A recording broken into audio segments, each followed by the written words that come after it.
one person can be a minister from a state. I will not be a minister. I will not. I will not. I'm not a liability. Rivers State is an asset. I don't understand. Wike said he will never be a minister and he cannot leave his party and jump to APC. According to him, he said PDP is a malaria, while APC is what? Is a cancer. So it's better for him to maintain malaria than to go to cancer. So what happened? God will judge all these politicians. Guys, watch the video and I'm going to summarize whether it's not a minister or not. Watch the May, when I was living 27th of May, Mr. Senate President, I was commissioning, I was flagging off Wike. This thing can be achieved if you are committed, if you have passion for the job. There are so many people who want to be minister, who want to be governor, for the sake that I was a governor, for the sake that I was a minister. But there are those who say, look, what do I want to offer? Am I committed to this job? And I thank Mr. President for nominating me. I believe, knowing how hungry Mr. President is to solving the problems of Nigeria, we have no choice but to give him that required support. And I can assure you, if I'm confined, it will never, whatever capacity, Mr. President will not regret nominating me. Thank you, and God bless you. When they run for election, even the APC can call Rivers State. So Rivers State, I know they support them. I know entire politics. Say, would they do them days, say, if from Rivers State, if from a no, party will they talk. Who na party? Now I'm the motto. Who drive us? They will say, if they defeat you for your opinion, you run. I don't go do it again. They will say, no, that's how you know a true party person. So we make we no expect say you ever defect or come out from PDP? Come on, go where? Things will change. We don't say it happen. I get malaria. My cancer they find. Why they talk like that? I get malaria. When they easy to treat. Now one man got cancer, why go die immediately? Which party? APC. I have no idea talk like that. Party we don't kill Nigeria. Where we now? Every fight where they fight my PDP, I will fight them there. If they win me, they win me. If I win them, I win them there. I don't run my body there. I mean, I know some don't fit to win me. I will not there. I will fight them there. But to leave PDP, where get malaria, go APC, where get cancer. Come, and the state of the cancer, where they for APC. Now the fourth stage, where they say, doctor, they talk say, is the hard. If I want they say, now first stage, make it call God, say, okay. It don't happen. On Thursday, which featured 28 names. 7 out of the 28 names were women, which represents only 25% of the nominees as currently constituted. Although President Tinubu is expected to send a supplementary list to the Senate to meet up with the necessary constitutional requirements, the names presented have been generating reactions. Most controversial amongst the nominees are past governors Nasiru El-Rufai of Kaduna State and Nyesom Wike of Rivers State, who during campaign season last year said he wasn't interested in becoming a minister after his tenure as governor because he does not consider himself a liability. Come home. President telling the masses to be patient. I don't think you understand what the masses are going through. You saying that you understand? No. If you understand, you will not increase the salary of House of Assemblies, lawmaker, and the rest. The rich are getting richer while the poor are getting poorer. I don't think you understand that people are suffering. Many don't even have home. They don't have house. They slept on the bridge. Graduates, no job. People are suffering. I don't think you understand that you promised and giving the palliatives. Up to now, nothing has been offered. Guys, I don't want to waste your time. Watch the video. I'm going to summarize. People, they trek, they work out for Lagos. They hungry, they suffer. Patients not be food where they go shop. That's a song. I'm going to give you very expensive clothes to wear. Check what that person is wearing. So if you're telling Nigerians to be patient, what are the signs are you showing them and their patience is worthy. As of today, the NLC has not concluded, we've not heard the last of the meeting between the NLC and the government committee. They set an 8-week timeline. They've only met 2 times. As of today, doctors are still on strike. All right?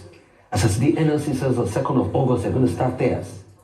As of today, we've not seen any workers, although some of the states have come in through, they started giving some of the palliative, but from the government, it needs to come that we've not seen anything. As of today, we've not seen a forensic audit of the NNPC to even know how the direct sale, direct purchase agreement went with the crude oil swaps that we had. So you have not given us the signs that will truly start to cushion the effect on the people. Yes. All right? You just only gave us ministers the other day, just yesterday. And you said you were going to hit the ground running. Only 28 of them. So you can't keep us telling us, be patient, be patient, be patient, be patient. So it gets to a stage, the Yorubas also have a saying, when the parents keep telling the child, oh, mommy, don't kill me, don't kill me. It will get to a stage, the parent will not tell the child, oh, mommy, don't kill yourself. So please, President Tinubu, apart from this be patient word, if the government brings out a plan now for a couple of things to help cushion the effect on the people, then we say, okay, there's a plan to work with. But you can't keep... That I understand your pains and the pains of your uncles, brothers, and your moms. I understand, I feel it. It is not easy to get out a monster of over 40 years that is called subsidy. For few leaders, elites, fleeing Nigeria is not acceptable and will never be acceptable to us. Our life is back. Our prosperity is coming. Our happiness is along the way. All right, Rufai, I mean, we see the... To another, this too was extremely unfair and is not acceptable. It also compounded the threat that illicit and mass accumulation of money pose to the future of our democratic system and its economy. I had promised to reform the economy for the long-term need by fighting major imbalances that has plagued our economy, ending the subsidy and the preferential exchange rate system were key to this fight. This fight is to define the fate and future of our nation. Much is imbalanced. Thus, the effect in our economy immensely profited a tiny elite, the elite of the elite, you might call them. As we move to fight the flaws in the economy, the people who grow rich from them predictably will fight back through every means necessary. But we are ready. Our economy is going through a tough patch, and you are being hurt by it, I know. The cost of fuel has gone up. Food and other prices have followed it. Households and businesses struggling. Things seem anxious and uncertain. I understand the hardship you face. I wish there were other ways, but there's not. If there were, I would have taken that route, as I came here to help, not to hurt the people and the nation that I love so dearly. What I can offer in the immediate is to reduce the burden of current economic situation, which has imposed on all of us, most especially on businesses, the working class, and most vulnerable among us. Already, the federal government is working closely with states and local governments to implement interventions that will cushion the pains of our people across socio-economic brackets. Earlier this month, I signed 4 executive orders in keeping with my electoral promise to address unfriendly fiscal policies and multiple taxes that are stifling the business environment. These executive orders on suspension and deferred commencement of some taxes will provide the necessary buffers and headroom to businesses in manufacturing sector to continue to thrive and expand. To strengthen the manufacturing sector and increase its capacity to expand and create good paying jobs, we are going to spend 75 billion between July 2023 and March 2024. Our objective is to fund minimum of 75 enterprises with great potential to kickstart a sustainable economic growth, accelerated structural transformation, and improved productivity. Each of these 75 manufacturing enterprises will be able to access 1 billion credit at maximum of 9% per annum, with maximum of 60 months repayment for long-term loans and 12 months for working capital. Our administration recognizes the importance of micro, small, and medium-sized enterprises and the informal sector as the drivers of growth. We are going to energize this important sector with 125 billion. Out of the sum, we will spend 50 billion conditional grant to 1 million nano businesses between now and March 24. Our target is to give a minimum of 50,000 each to 1,300 nano businesses owners in each of the 774 local governments across the country. Ultimately, this program will further drive financial inclusion by onboarding beneficiaries into the formal banking system. In like manner, we will fund 100,000 MSMEs and startups with 75 billion. You are telling Nigeria to be patient.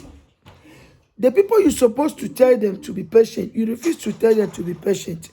It's the poor, the voiceless, the masses, the one who don't have anyone to speak to them, the one that slept on top of the bridge, the one who don't have houses, the one who cannot feed. It's them that you are telling them to be patient. Then you increase the salary of the people whom their children are schooling in abroad. Increase the salary of people who are living in a comfortable house. Increase the salary of people who are living a good life. Increase the salary of people who are very rich. Then you are telling the people who cannot see food to eat to be patient. Where is our conscience? Where are we running to? Are we still sleeping? Where is Abakari? Where is all these people who think that Nigeria belongs to them? Vanity upon vanity. Watch your back, whatever you are doing in life. Oga Tinubu, know that this life, nothing is in this life. One day we all will die. We will go with nothing. But the legacy we left behind will fight for us. You are telling Nigeria to be patient. Are they not patient enough? If they are not patient, you would have seen them in the street. But because they are patient, that is why you've not seen them in the street. Do something. Where are the palliative that you promised them? The rich are getting richer. The poor are getting poorer. There is God, oh. Whatever we are doing, there is God, oh. There is God, oh. If it is a wife of Goodluck Jonathan, he said, there is God. Watch your back. Do something. People are suffering. People are suffering a lot. Why do you increase the salary of the wrong people and allow the poor to continue suffering?